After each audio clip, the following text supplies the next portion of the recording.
Hi friends, welcome back to tasty recipes. ఈరోజు recipe sambar పొడి. ఒక్కసారి తయారు చేసి పెట్టుకున్నాము అంటే 3 నెలల వరకు ఫ్రెష్గా ఉంటుంది. ఫ్రిడ్జ్లో పెట్టుకుంటే 6 నెలల వరకు ఉంటుంది. సాంబార్ పొడి తయారు చేయడం కోసం ముందుగా మందంగా ఉన్న ప్యాన్ తీసుకోవాలి.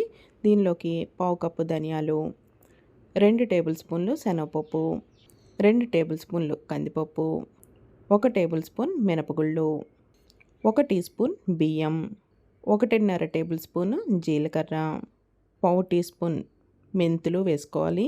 ఇంకా 5-6 ఎండుమిరపకాయలు వేసుకుని బాగా దోరగా వేయించుకోవాలి. స్టవ్ని లో ఫ్లేమ్లో పెట్టుకుని నెమ్మదిగా వేయించుకుంటేనే మనకి సాంబార్ పొడి బాగుంటుంది.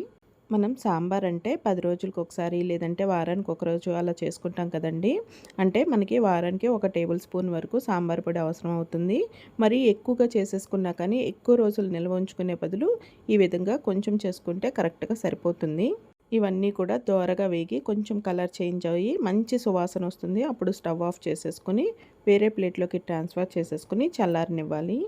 ఇవి చల్లారకుండానే మిక్సీ జార్లో వేసేసి గ్రైండ్ చేసేసామంటే కొంచెం ముద్దలాగా అయిపోయి త్వరగా పాడైపోతుందండి. మనం వీటిని ఫ్రిడ్జ్లో పెట్టకపోయినా కానీ నిల్వ ఉంటాయి కదా.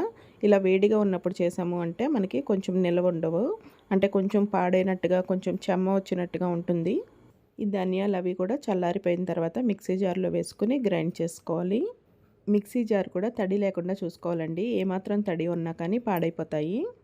చల్లారిన తర్వాత మనకి ఈ విధంగా సౌండ్ రావాలండి. అలా వచ్చినట్టయితే మనకి చక్కగా వేగినట్టు. మనకి ఇలా సౌండ్ రాకుండా మెత్తగా అనిపించినట్టయితే మనం హై ఫ్లేమ్లో పెట్టి ఫ్రై చేసిస్తేనే అలా అవుతాయి. ఇప్పుడు దీనిలోకి 1/2 టీ స్పూన్ వరకు పసుపు, ఇంకా 1 టేబుల్ స్పూన్ వరకు ఇంగువ వేసుకుని గ్రైండ్ చేసుకోవాలి. మనకి సాంబార్ మంచి ఫ్లేవర్, మనకి ఈ తమిళనాడు సాంబార్, మెడ్రాస్ సాంబార్ అంటారు కదా, ఆ ఫ్లేవర్స్ రావాలి అంటే కొంచెం ఇంగువ వేసుకుంటే బాగుంటుంది. ఇలా పొడి చేసేసుకున్న తర్వాత వేరే ప్లేట్లోకి ట్రాన్స్ఫర్ చేసేసుకుని చల్లారనివ్వాలి. చల్లారకుండానే గాజు సీసాలో స్టోర్ చేసేసుకున్నామంటే తడిగా ఉండి పాడైపోతుంది.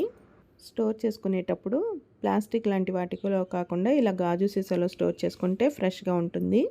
సాంబార్ పొడి రెడీ అయిపోయిందండి. ఇలా మనం తయారు చేసుకుని పెట్టుకున్నాము అంటే ఎప్పుడు కావాలంటే అప్పుడు సాంబార్లోకి వేసుకోవచ్చు. మనం తయారు చేసుకున్న సాంబార్ని క్వాంటిటీని బట్టి 1 లేక 2 టేబుల్ స్పూన్ల వరకు సాంబార్ పొడి వేసుకుంటే మంచి టేస్ట్ వస్తుంది. సాంబార్ పొడి రెడీ అయిపోయిందండి. మరి మీరు ఒకసారి ట్రై చేస్తారు కదా.